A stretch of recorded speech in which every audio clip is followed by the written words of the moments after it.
Deixa eu só colocar nesse...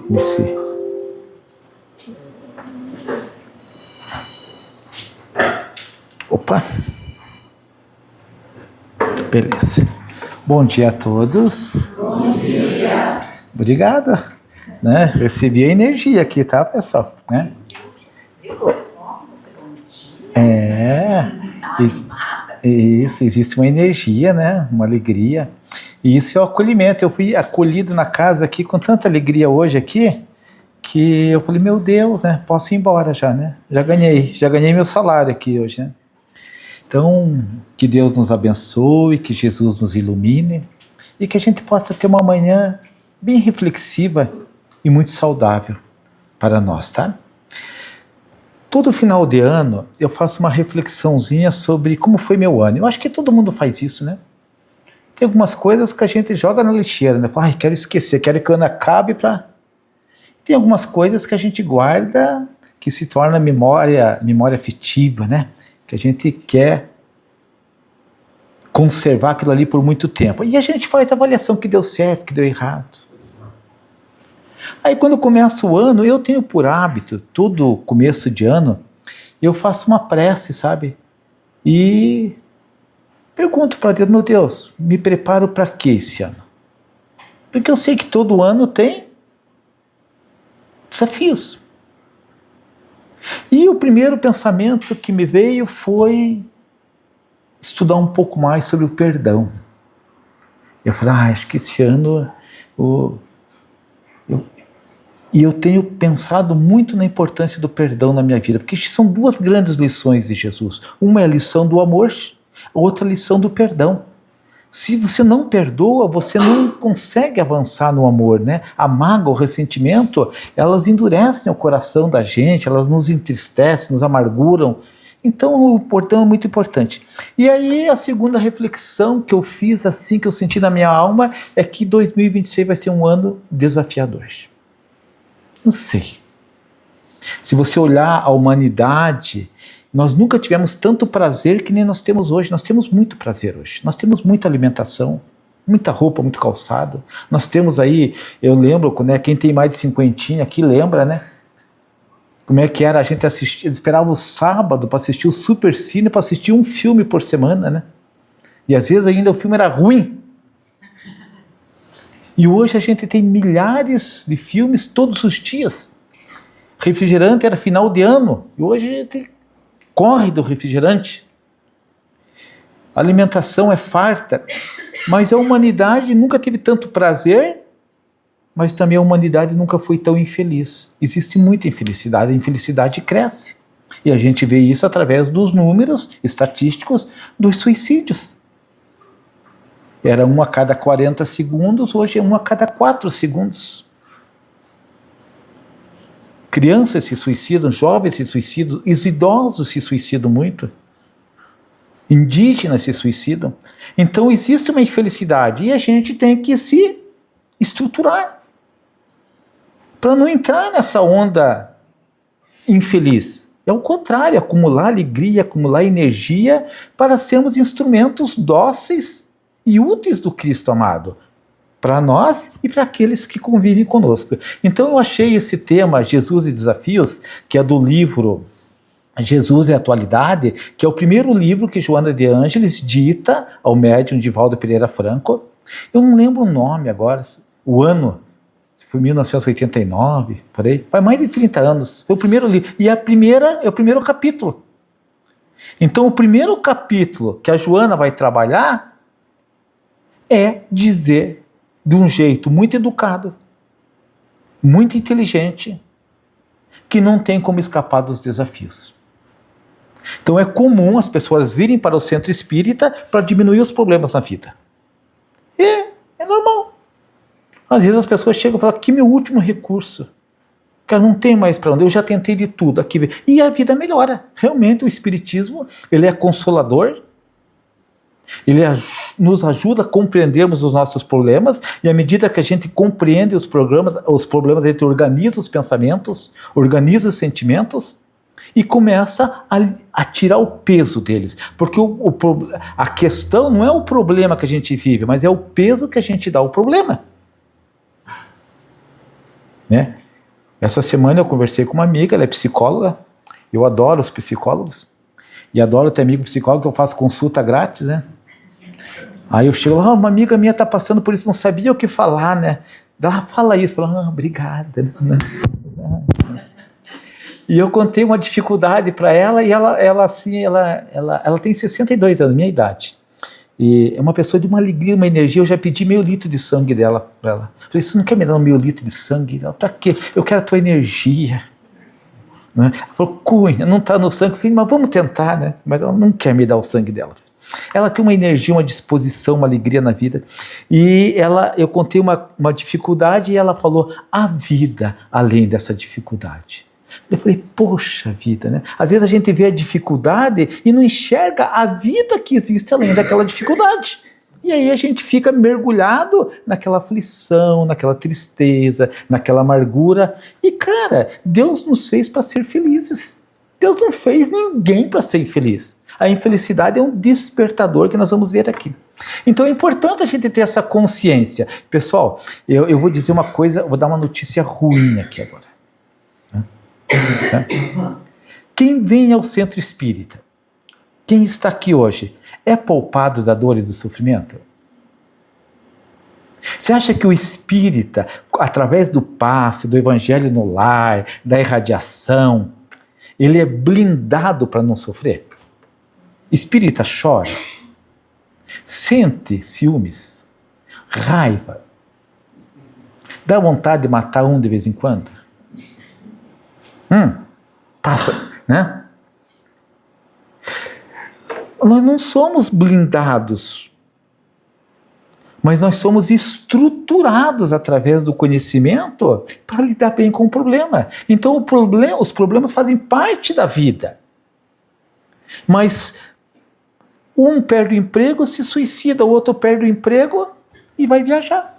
Falou, opa, vou dar uma pausa e vou fazer aquela viagem.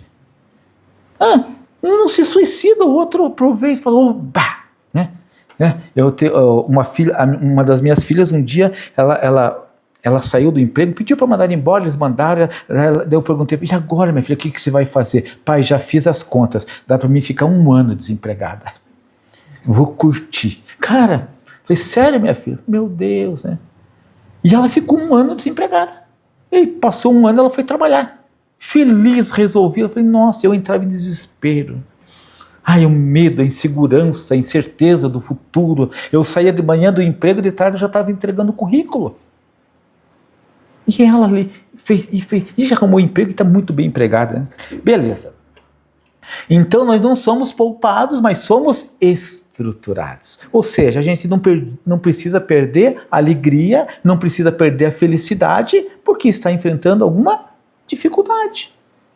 Eu tenho uma amiga minha que ela chegou um dia para mim e falou, Cunha, eu quero te contar uma coisa. Eu falei, conta. Ela falou, ai, tô com tumores no seio.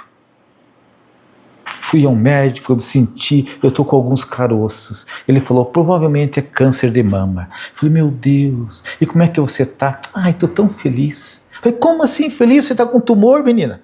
Ela falou, ai, Cunha, eu já casei, eu já separei, eu já arrumei, eu já tô acho que no 8º namorado, Cunha. Eu falei, sem vergonha. Então você não é feliz, você é sem vergonha. Ela falou, ai, Cunha. Ela falou, já criei meus filhos, eu sou espírita, anos de casa. Ai, estou tão feliz. Eu tenho tantos amigos do outro lado. Não vai ser um tumor que vai tirar de mim a alegria da vida, a minha felicidade. Eu falei, minha filha, esse tumor é benigno. Pode tirar a tua cabeça, você não vai desencarnar já, né? Não, mas por que você acha? Porque quando a gente encara a dor com alegria e a dor com entusiasmo, ela é benigna, ela faz bem pra gente. E fez os exames, fez biópsia lá, benigno. Vai, eu vou ter que viver mais, então viva. E compartilha essa alegria. Ela é um amor de pessoa, né? Então é isso que talvez seja o ideal. A gente entender que temos desafios, e a Joana vai explicar isso, e a gente tirar o lado bom do aprendizado. Parece difícil, mas é possível, tá, pessoal? Então existe uma lição central, é um capítulo, eu tirei algumas reflexões, e esse capítulo ele tem uma linha central. Para eu não ler aqui, não ficar muito cansativo, eu vou trabalhando umas reflexões aqui, tá? Aquilo que toca o meu coração, tá? Então a lição central é Jesus e desafios. Está encarnado, né? Vai passar por desafios. Nascer já é um desafio. Nascer já é um desafio. Sobreviver. Porque sabe o aniversário que a gente mais comemora do filho? É o primeiro aninho. E a gente nem sabe por quê. A criança nem sabe que a gente está fazendo festa. E a gente faz aquela festão. Por quê? Porque quando a criança ela faz o primeiro ano, quer dizer que ela vai sobreviver. Historicamente, culturalmente, lá no nosso inconsciente, passou um ano, sobreviveu. A criança venceu, ela sobreviveu. Aí a gente comemora. Essa fica, né? Que legal, né? Então o texto quer ensinar que a evolução espiritual só acontece através dos desafios. Aqui tem um detalhe. Como é que o mundo espiritual encara os nossos desafios que nós passamos aqui?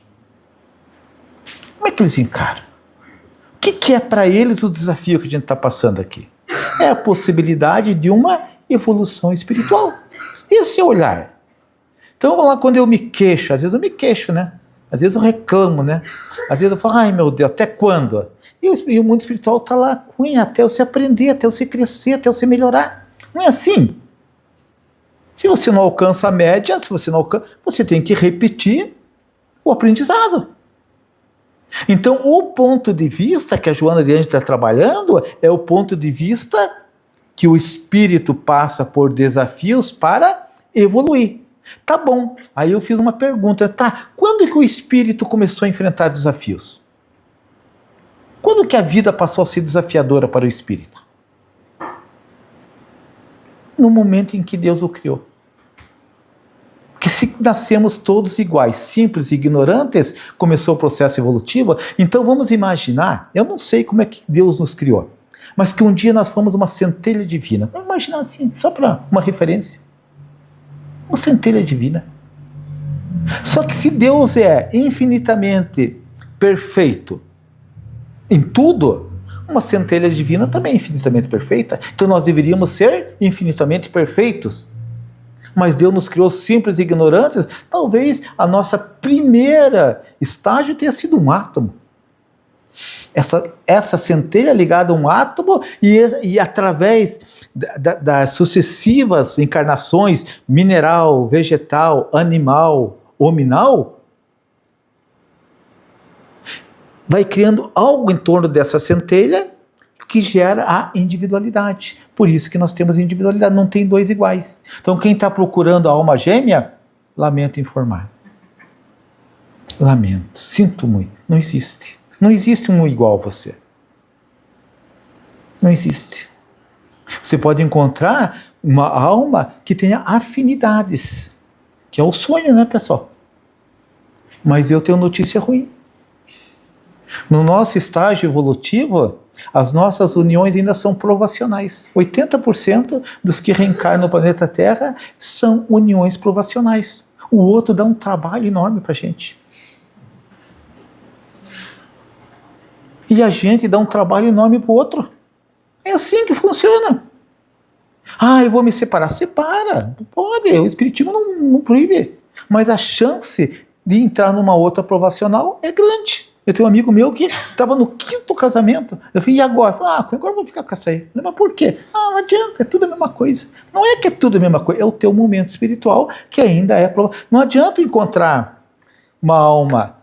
Não é encontrar uma alma por afinidade, talvez encontre. Eu tenho um amigo meu, eu posso contar isso porque ele não está aqui, tá? Então ele não está aqui, vocês não vão contar para ele, tá? Ele me contou, ele se separou, entrou numa crise, né? Daí ele falou, um dia, ele desabafando comigo, ele falou assim, Cunha, eu estou pedindo para Deus que me arrume uma companheira trabalhadora, estudiosa, espírita, virtuosa, que cultive a humildade, a simplicidade, cheia de paciência e indulgência. Aí eu falei, cara, se você encontrar essa mulher, deixe ela em paz. Não vai destruir a vida dela, cara. Porque você está querendo algo que você não tem dentro de você. Você vai acabar com a vida dessa mulher. Aí ele estava quase chorando, começou a dar risada. Eu falei, é mesmo, né? Eu falei, cara, o imperfeito corrige o imperfeito. Você vai achar uma imperfeita que nem você. E hoje ele está num relacionamento que ele fala, Cunha, mas arrumei uma pior do que eu. Agarra. Porque é o imperfeito melhorando o imperfeito. Você está ajudando ela, ela vai te ajudar. E aí, às vezes, ele vai tomar um café e ele me conta as coisas e eu dou risada. Aí eu peço desculpa. Desculpe, você me contar essas coisas tão doloridas. E eu dou risada. Não, pode rir. E eu rio, porque é natural. A alma provacional encontrando a alma provacional. Né? Tá? Então, nós temos que valorizar, entender que o que nós passamos são desafios, que começou quando Deus nos criou. E quando que vai acabar? Porque a gente sempre pensa, e acaba quando? Jesus é um espírito puro. Acabou os desafios para ele? Sabe o que acabou? O que Deus fez com Jesus? Jesus chegou lá, espírito puro, enfrentou todos os desafios. Nota 10, puro. Aí o que Deus falou para ele? Filho, vem cá. Ó, vou fazer um planetinha ali. Né? Aí ali vai dar para receber entre encarnados mais ou menos uns 22 bilhões de espíritos. Se cuida. Traz eles para mim. E Jesus assumiu um compromisso com Deus, que nenhuma ovelha se perca. Eu falei, Jesus, que loucura é essa? Nenhuma ovelha. Quer dizer que enquanto tiver um perdido aqui, Jesus está trabalhando por essa alma. Eu falei, Jesus, e qual é o trabalho que nós estamos dando para Jesus? Eu falei, Jesus, qual que é o Jesus que te cuida? Porque o Senhor vai ter uma fadiga emocional. Né? E ele está aí, 22. Dizem, né? Não sei se é verdade, tá? Que ele já cuida de mais 2 planetas e se preparando para um quarto. Eu falei, nossa, mas é viciado em problema esse homem, né? Porque imaginou? A gente casa, tem 2, 3 filhos, envelhece cedo. Né? Cabelinho fica branco, porque de tanta preocupação, de tanto desgaste, 22 bilhões. Falei, meu Deus do céu, né? Que loucura, né? Mas então os seus desafios estão para Jesus, estão para nós. E qual que tem que ser o nosso olhar? Positivo. Aí você chega em casa e faz uma listinha lá, meus desafios. Fala, meu Deus, como Jesus confia em mim, cara. E aí, ó. É sogra, sogro, cunhado, vizinho, não sei o que. Cara, é uma lista. Falei, é desafios.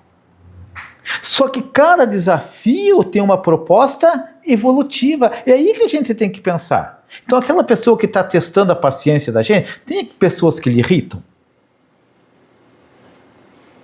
Eu duvido que não tenha um chato na sua vida. O problema é quando a gente é o chato na vida de alguém, né? Que a gente também às vezes é o chato na vida de alguém. Já teve pessoas que eu não te suporto.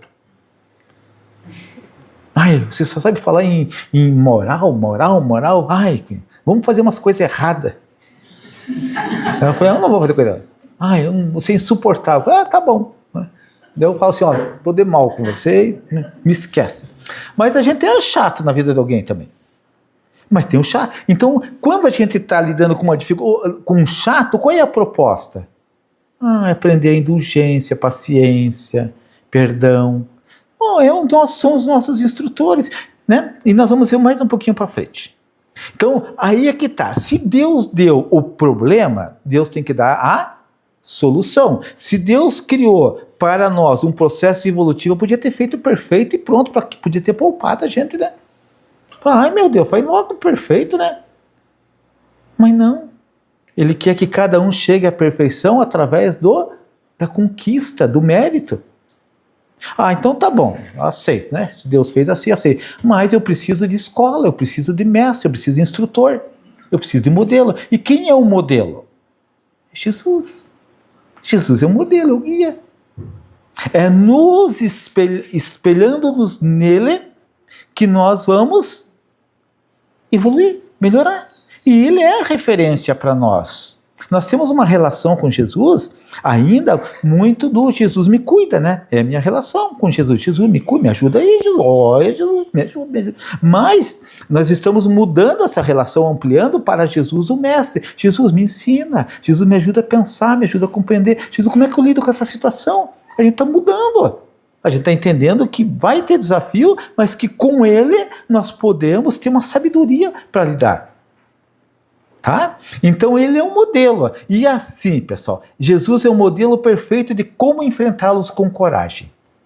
Então, a Joana de Anjos já coloca aqui 3 coisas aqui que eu acho assim fenomenal. Primeiro, coragem. E eu sou uma alma covarde. Quando está chegando mais serviço para mim, eu já sei. Porque eu acordo com medo. Eu falo, ai, meu Deus. Eu fico, sabe aqueles apavoradinhos assim? Ai, tem coisa aí. Aí eu falei, é serviço chegando. Toda vez. Aí eu penso, até quando eu vou ser esse covarde, esse amarelão aí, né? A gente é covarde mesmo. Então tem sido uma coragem. E a coragem que nós estamos aprendendo hoje é a coragem do bem. Nós estamos aprendendo a ter coragem. Por mal nós já temos. Por mal a gente já desenvolveu aí nos milênios passados, nos séculos passados. A gente já é ruinzinho, malvadinho. Mas agora a gente está aprendendo a ser bonzinho, solidário, fraterno. Está aprendendo a ser caridoso. Só que agora está surgindo um outro desafio na caridade, que é aprender a fazer a caridade com inteligência, para não ser abusado, para não ser explorado, para não ser maltratado. O pessoal adora espírita, porque acha que o espírita não diz não. E a gente tem que aprender a dizer um não, porque às vezes a caridade é um não. A gente tem que aprender a trabalhar regras, limites. Senão a gente não educa, não transforma, não melhora. Então é desafiador. Então nós precisamos ter coragem. Jesus era corajoso. Jesus, quando via um sacerdote vindo na direção dele, ele falou, se abaixava, se escondia. Alguém aqui quando sai de casa dá uma olhadinha para ver se não tem vizinho assim, evitar vizinho. O curitibano faz isso, né? Às vezes eu saio para caminhar, falei, onde que eu vou ver menos gente? Eu pego o caminho. Eu falei, mas até quando você vai ser esse covarde, cara? Vai lá, encara as pessoas. Eu acho que é um pouquinho autismo. Eu acho que eu tenho um autismozinho, sabe? Pelo menos é uma desculpa, né? Precisa serenidade? Pessoal, hoje o grande desafio da humanidade é emocional. O grande desafio da nossa vida hoje é emocional. Não é comida, não é roupa, não é calçado. É emocional. É dar conta do que está dentro da gente. O que mais nos maltrata hoje é o que está dentro da nossa cabeça, dentro do nosso coração. A depressão está aí. O autismo está aí, o TDAH está aí, a bipolaridade está aí. E outras, existem mais de 600 transtornos.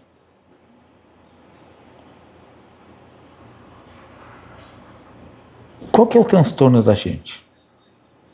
Alimentar?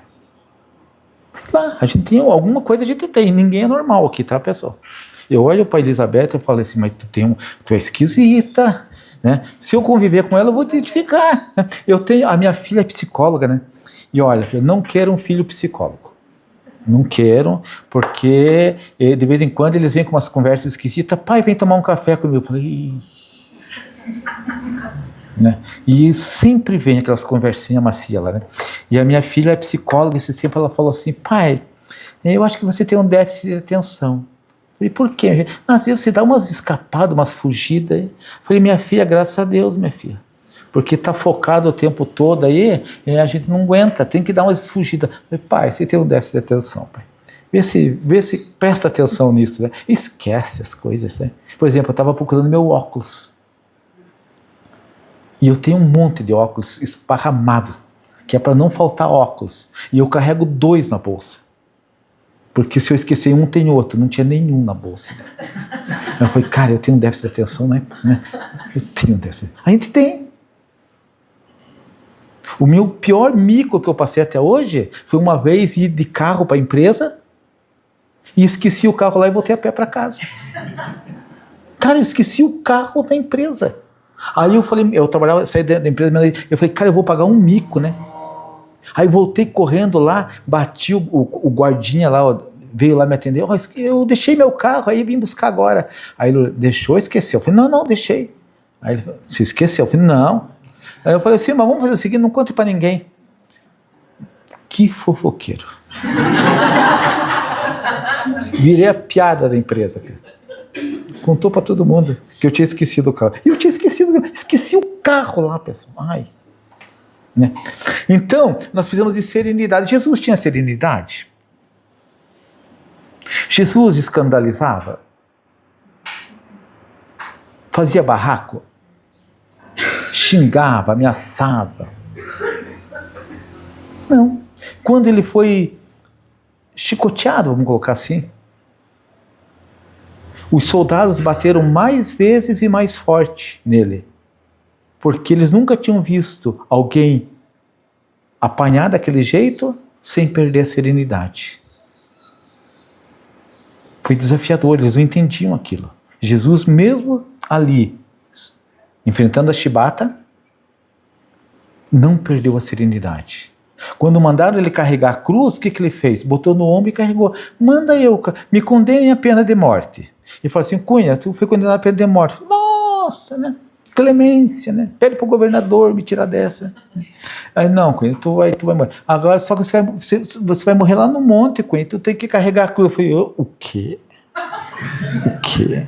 Vocês vão me matar e eu tenho que carregar a cruz? Pode esquecer. Eu me mato, mas não carrego essa cruz, hein? A gente é rebelde. Jesus não pegou o carro.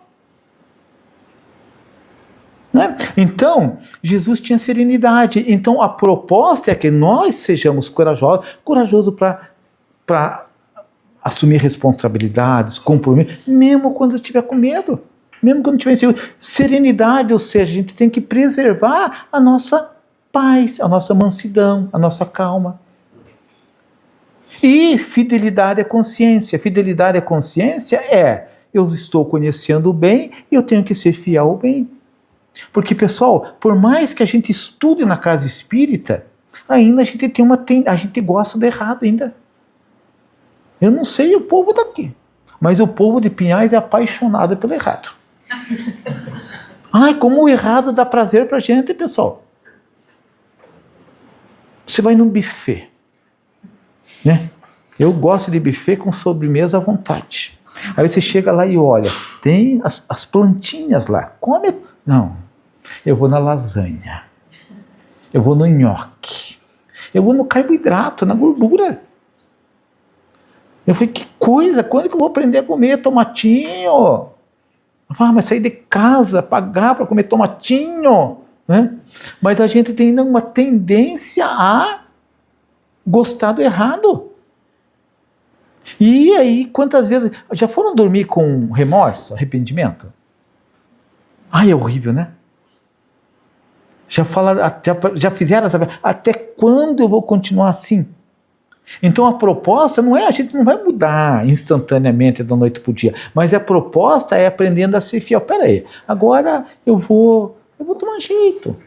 Eu vou me emendar, eu vou melhorar. Eu achei muito interessante ontem que toda manhã eu faço uma caminhada. Eu saio de casa às 6 horas da manhã, faço uma caminhada de 1h30. E eu ando na beira do rio lá. E ontem vinha um carrinheiro, um catador de reciclagem, assim, um senhorzinho, e ele passou uns 10 metros assim, ele olhou para mim assim, apontou o dedo e falou assim, eu vou te fazer um pedido e você não vai me negar. Eu falei, ixi, já olhei as rotas de fuga, né, para onde que eu corro, né, que tem o rio, não dá, para cá tem um condomínio, eu falei, para onde que eu vou? Aí eu falei, tá bom, né, o que você quer, meu? Ele falou, bom dia. Aí eu falei, bom dia, é isso que eu queria. O quê? Ganhar um bom dia. Eu acabei de dar um bom dia para uma pessoa ali e ela não me respondeu. E ele chorou. Eu falei, cara, eu só queria um bom dia, eu não mereço um bom dia. Eu falei, claro que se merece. E me dá a tua mão aqui. Qual que é o teu nome? Oh, meu nome é José Carlos. Daí ele chorou mais um pouco porque o nome dele era... Jerônimo Carlos. Eu falei, mas eu também tenho Carlos. E a senhora que me abraçou, eu falei, eu também sou Carlos. Eu falei, tu é abençoada, porque Carlos é nome de pessoa abençoada, né? É nome de pessoa bonita, inteligente, né? E mentirosa, né? Mentiu já. E aí comecei a conversar com ele ali e ele me agradeceu tanto, né? Aí eu falei, nossa. Daí ele falou assim, eu era empresário em Blumenau, eu fazia pintura em prédios. Eu falei, sério, eu tinha empregados lá. E daí, aí entrei nas drogas, aí eu tô na rua, faz 7 meses.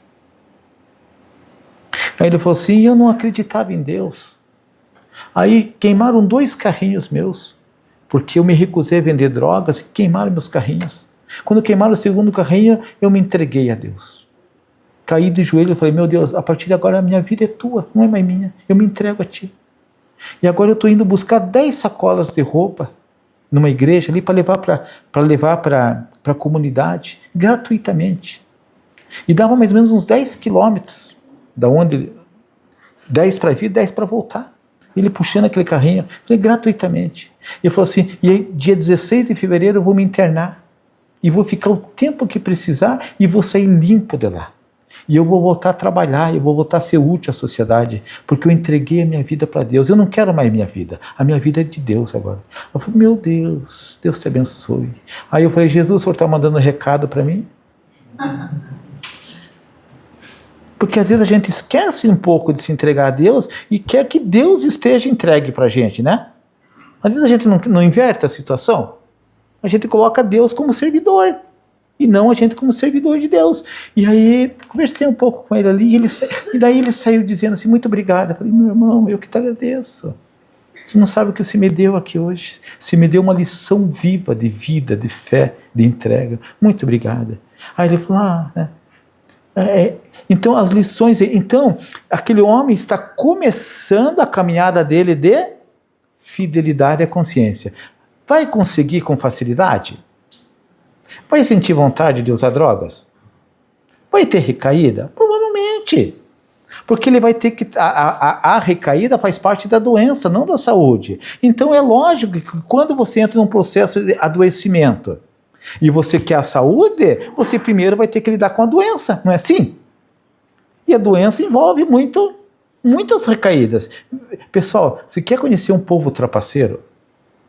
Mentiroso? É o diabético. O povo trapaceiro.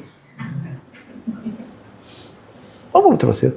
A minha mãe, quando faleceu, minha mãe era diabética. Quando minha mãe faleceu, que a gente foi daí pegar as coisas dela para doar, né? Mas nós achamos tanto doce escondido naquela casa. E a gente, mãe, você não anda comendo doce? Não como doce, não. Mãe, você anda... Não como. Mas cheio de pacotinho de doce lá. A minha esposa é diabética. E quando eu tô com vontade de comer um docinho, às vezes me dá uma vontade, assim, sabe? Acho que baixa o açúcar, sei lá. E aí eu chego lá para ela assim, me dá um chocolate. Eu falo, não tenho. Eu falei, tá, se não vai me dar, eu vou procurar. Eu falei, não. Eu falei, não. O que você quer? Quer dizer, já tem opções. Eu falei, eu quero um chocolate. Então, fica aí, senta aí, fica aí, não sai daí. Aí ela vai. Aí a hora que ela sai da porta, ela olha para ver se eu não tô... Povo trapaceiro! Quer dizer o quê? Que nós ainda, no processo de adoecimento, nós experimentamos dificuldades. E está tudo bem, normal, natural, é um processo. Mas a gente tem que aprender, cara, qual que é o certo? E deixa eu aprender a desenvolver essa fidelidade para o certo. Aprender a fazer o certo. É isso, né? Então a gente vai aprendendo que tem que desenvolver uma autorresponsabilidade e um autocompromisso. Deixa eu fazer o certo. E à medida que nós vamos avançando, nós vamos fazendo conquistas. E cada conquista funciona como estímulo. Eu consegui. Olha, daqui a pouco dá uma desviadinha, de volta. E vai retomar. E assim nós vamos nos reconstruindo. Vamos nos tornando o que o Espiritismo chama de o homem de bem, a pessoa de bem. Nós estamos nesse processo de reconstrução. Então, a evolução é um processo desafiador. E isso é importante. É duro a gente dizer isso. Quem está vendo a primeira vez hoje aqui, deve estar decepcionado. Né? Deve estar pensando assim, meu Deus, eu achei que minha vida ia melhorar. E o homem falou que os problemas não vão acabar. E que é eu que tenho que melhorar, porque dá uma raiva quando a gente está cheio de problema e alguém fala, você vai ter que melhorar. Eu não quero melhorar, é o fulano, é ciclano, é a vida, é a sociedade, é o governo. Mas não é, a proposta é a gente melhorar. Pessoal, tanto faz se for Lula ou Bolsonaro, tanto faz, ou se for outro, tanto faz. A nossa luta individual continua, não vai mudar nada dentro da gente. Não vai mudar nada. O pessoal tem uma ilusão, né? Não, porque se ele entrar lá vai mudar tudo. Não, se ele continuar... Pessoal, a nossa luta é nossa. O desafio continua. A gente tem que sair dessa ilusão, né? Então, o processo, a evolução, é um processo desafiador.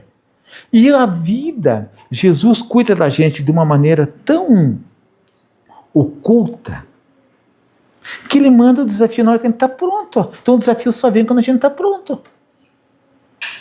Né? Às vezes a gente está indo tão bem, eu não conto mais para Deus, para Jesus, que eu estou bem.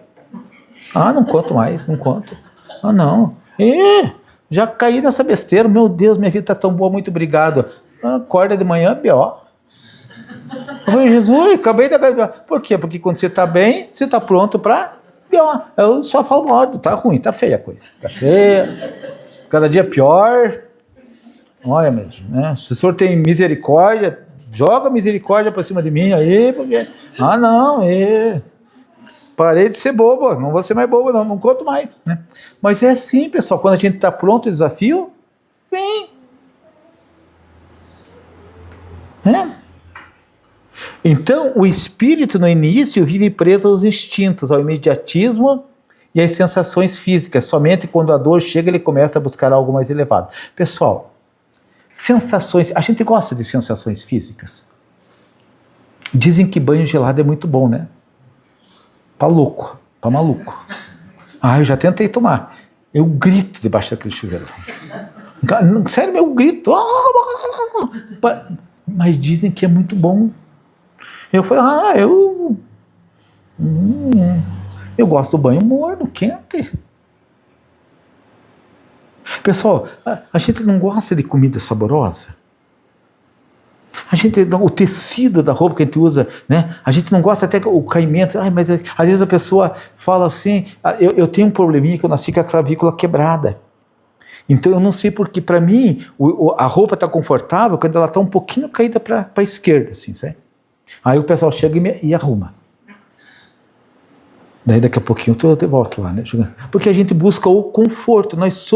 Hoje, nós vivemos ainda muitas sensações físicas. Nós estamos na fase das sensações físicas. Por isso que o pessoal adora a droga. Porque a droga, ela potencializa as sensações.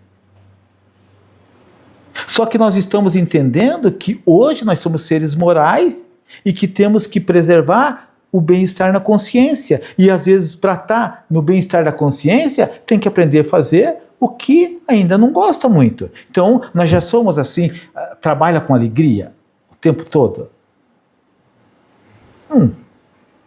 Gostamos de feriado? Prolongado? Férias? Aposentadoria? Ai, que delícia, né? Eu adoro minha aposentadoria. Às vezes eu coloco o relógio para despertar 5 horas. Aí quando desperta, eu olho assim, coitado, o pessoal levantando para ir trabalhar. Sensação boa, não precisar levantar para ir trabalhar. Eu vou dormir um pouco mais, né? Que coisa boa. Então, nós estamos nessa parte das sensações físicas. Só que então nós temos uma tendência à acomodação. E como é que Deus tira a gente da acomodação? Bota um problema na nossa vida. Infelizmente, a alavanca do nosso progresso ainda é a dor, pessoal. Infelizmente. Bota um problema. E aí a gente, quando tem um problema, o que a gente faz? Tem que batalhar, tem que se esforçar, tem que correr atrás e volta a evoluir. Então não é bom, no nosso momento, ficar muito tempo sem estar correndo atrás de alguma coisa, pessoal. Mas não precisa arrumar problema de graça também, tá, pessoal? Se você está tendo uma pausa de paz, curta. Aproveite. Porque o problema vai vir. Às vezes você vai, como é que você está? Abençoado. Como assim? Está tudo tão bom. Sério? O que tá bom? Com meu namorado. E daí? Ele é maravilhoso. Eu falei, aproveita. Aproveita porque a criatura vai aparecer. O monstro vai... Todo mundo tem um Godzilla dentro de si, pessoal. O monstro aparece. Né? E como é que estão os filhos? Tão maravilhosos. Aproveita. A adolescência vai chegar. Aproveita. Como é que está a saúde? Está cunha, tô ótimo. Aproveita. Porque vai vir. Porque a dor, ela é um instrumento em que Deus se utiliza para nos motivar ao crescimento. Então não é castigo, não é punição. A dor vem naquilo que nós precisamos. E o ano passado eu senti dor no ombro esquerdo. Uma dor. Aí tem uma amiga enfermeira lá, né? Mostrar, eu falei assim, olha, tá me doendo aqui, né? Será que é muscular? Eu falei, não, não é muscular, não. Eu, não. Aí, trabalhei muito tempo no hospital, vi muito disso aí. Sério, o que é isso aí? Aí ela falou, termina com ite, artrite, reumatite. Ela falou lá, eu falei, sério? E daí? Não, se acostume, vai doer pro resto da vida. Eu falei, ai, falta de caridade, falta de amor ao próximo. Aí eu cheguei em casa e joguei no chat GPT lá, né? Dor no ombro esquerdo. Do ponto de vista... Agora me fugiu a palavra. Do ponto de vista, quando cuida do corpo, da alma... Holístico. Ai. Do ponto de vista holístico, dor no ombro esquerdo significa o quê? Aí o chat respondeu assim, do ponto de vista holístico, normalmente quando é dor no ombro esquerdo, é porque você está sentindo o fardo muito pesado. São muitas responsabilidades e você está considerando o peso. Aí eu falei, obrigado. E aí eu entrei e falei, meu Deus. E comecei a olhar as responsabilidades que eu tinha e realmente insegurança, medo, preocupação. Então eu vou continuar com as minhas responsabilidades, mas vou tirar o peso emocional. Para que trabalhar com insegurança? Para que trabalhar com medo? Para quê? Para que me exigir tanto, me cobrar tanto? Não, vou dar o meu melhor e pronto. E aliviei o fardo. E à medida que eu fui aliviando o fardo, a dor foi diminuindo. Então aquela dor ali era para me dizer que eu estava numa caminhada boa, mas numa atitude emocional errada. Não tem como, às vezes você está numa caminhada muito saudável, mas numa atitude emocional ruim. Então a gente precisa às vezes enxergar isso, né? Às vezes você é uma esposa maravilhosa, mas está numa atitude emocional ruim, nervosa, irritada, insatisfeita. Às vezes são até questões hormonais, né?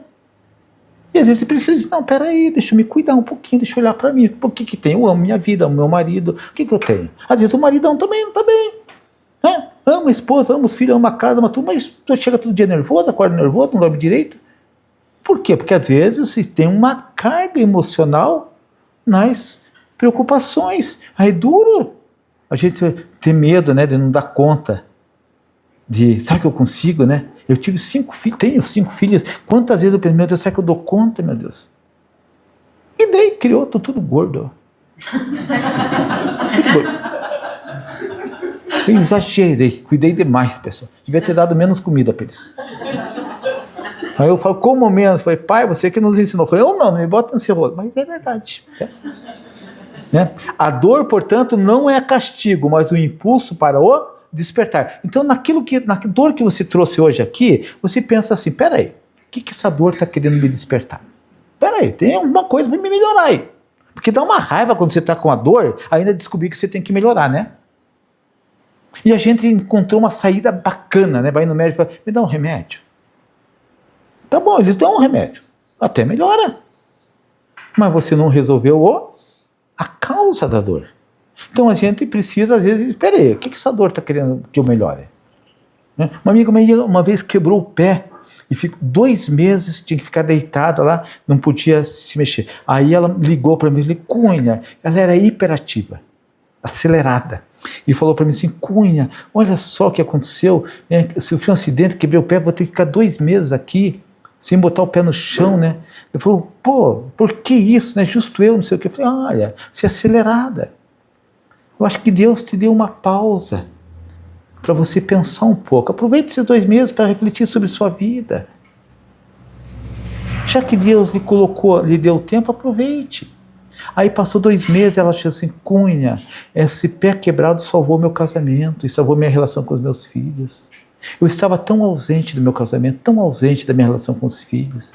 Agora eu vejo, eles vêm me visitar, eles falam, mãe, está tão gostoso você em casa, na cama.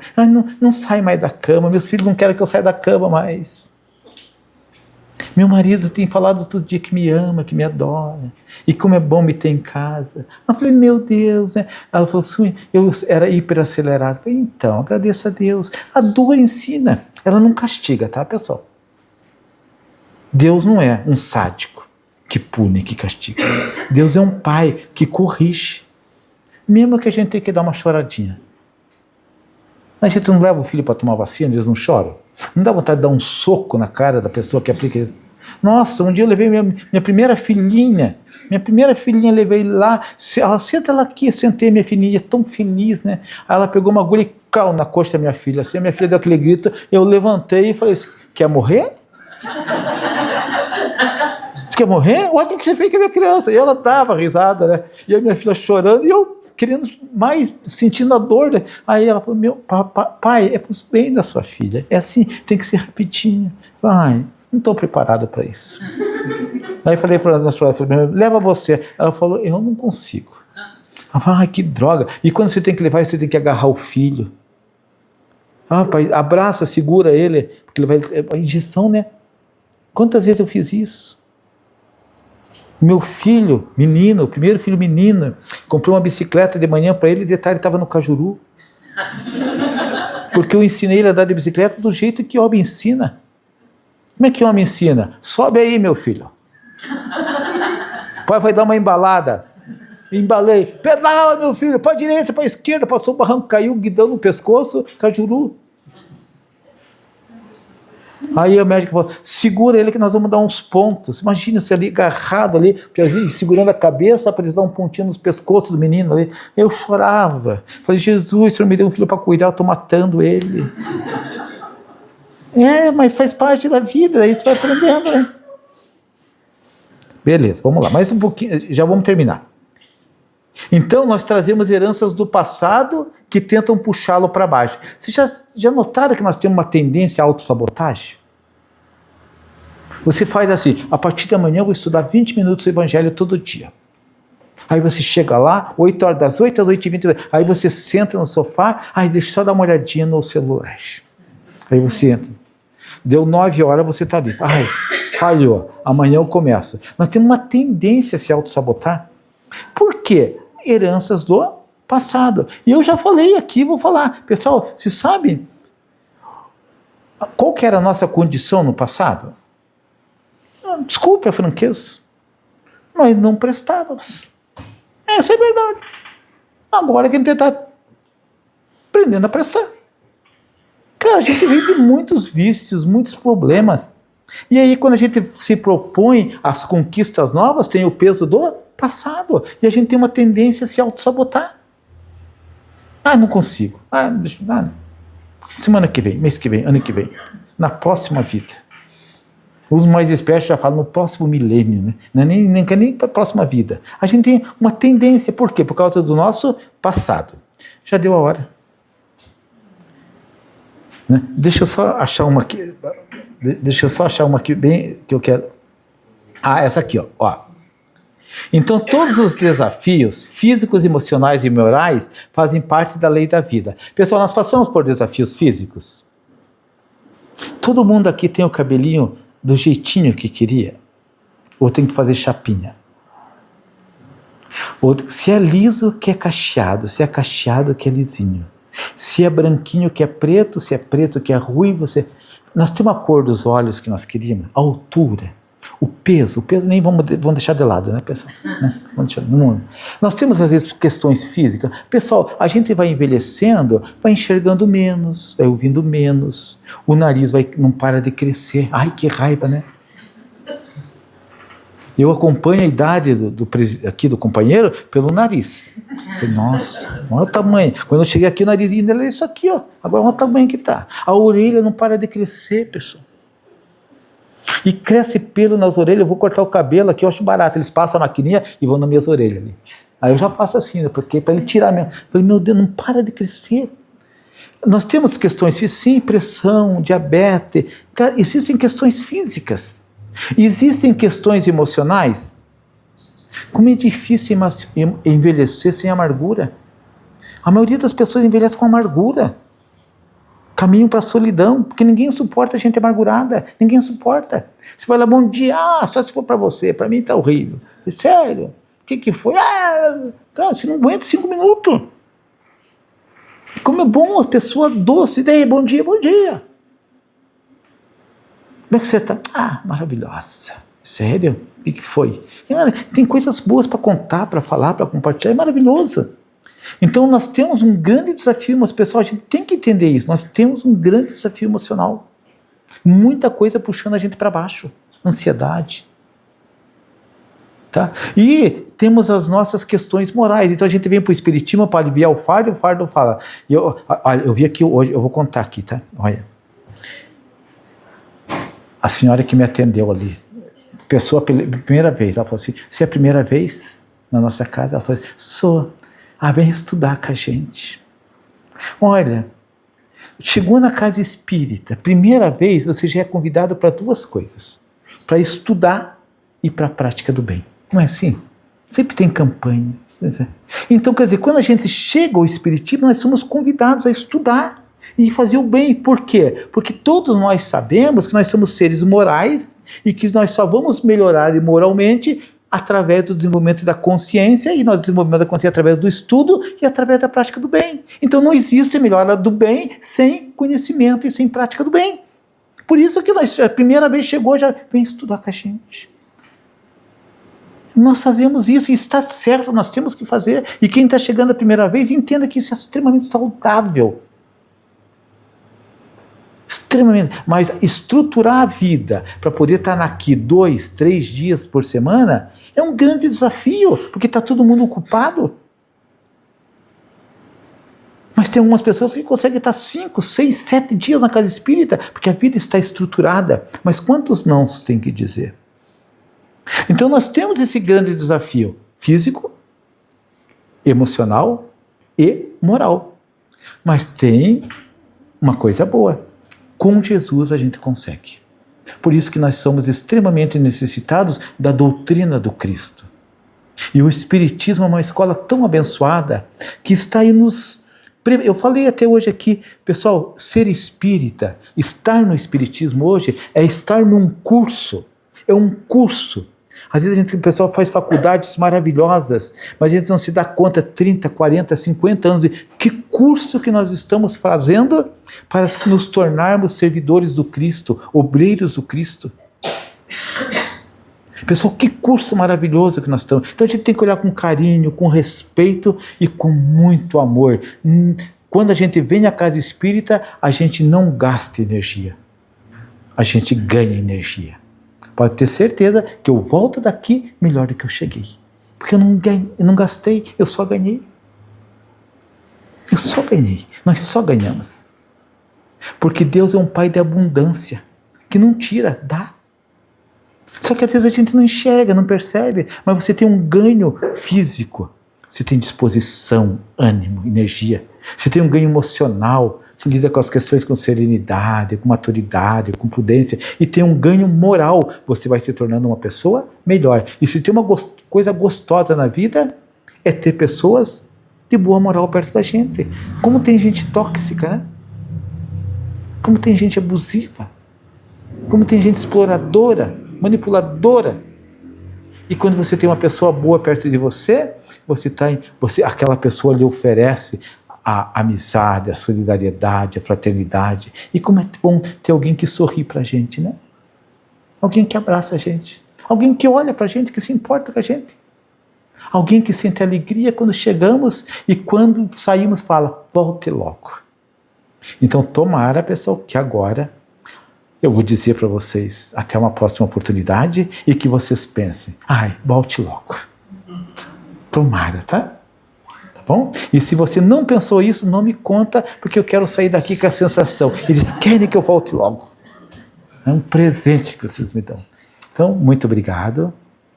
Tenham um dia abençoado, uma semana maravilhosa, que vocês se possam sentirem-se muito abençoados pela nossa doutrina, pela nossa causa e pela energia que a casa proporciona e pela energia que os nossos amados estão aqui, juntos de nós, do mundo espiritual, nos abraçando, nos envolvendo e sabendo que não vão aliviar para nós, mas vão nos estruturar para lidarmos bem com os nossos desafios e venceremos, tá? Que Deus nos abençoe. Que assim seja. Você quer que eu faça a prece? Pessoal, então, com a permissão da casa aqui, tá? E com alegria no meu coração, eu vou fazer a prece de encerramento, tá bom? Então, vamos lá. Amado Mestre Jesus, estamos aprendendo a depositarmos a nossa confiança nos teus ensinamentos e nas tuas orientações. Estamos aprendendo a viver com alegria, a cultivá-la, a multiplicá-la. E o mais importante, Mestre, estamos aprendendo a compartilhar essa alegria com aqueles que não a têm. Queremos muito sermos melhores. Queremos muito, Mestre amado, pertencemos à tua causa, a causa cristã, a causa do bem, do amor. Mas reconhecemos as nossas dificuldades e a nossa pequenez. Por isso nos colocamos diante de ti ainda como seres necessitados. E suplicamos a tua bondade e misericórdia. Cuida-nos. Envolva-nos em tua paz, em teu amor. Dai-nos sabedoria, dai-nos forças e coragem. Mas acima de tudo, Mestre, aplicai as corrigendas que sejam necessárias para o nosso crescimento e o nosso despertar. Por tudo nesta manhã, muito obrigado. Que possamos retornar aos nossos lares, compartilhando com os nossos amados toda a luz que aqui recebemos. Que assim seja. Que assim seja. Muito obrigado, tá, pessoal? Muito obrigado, tá? Obrigada.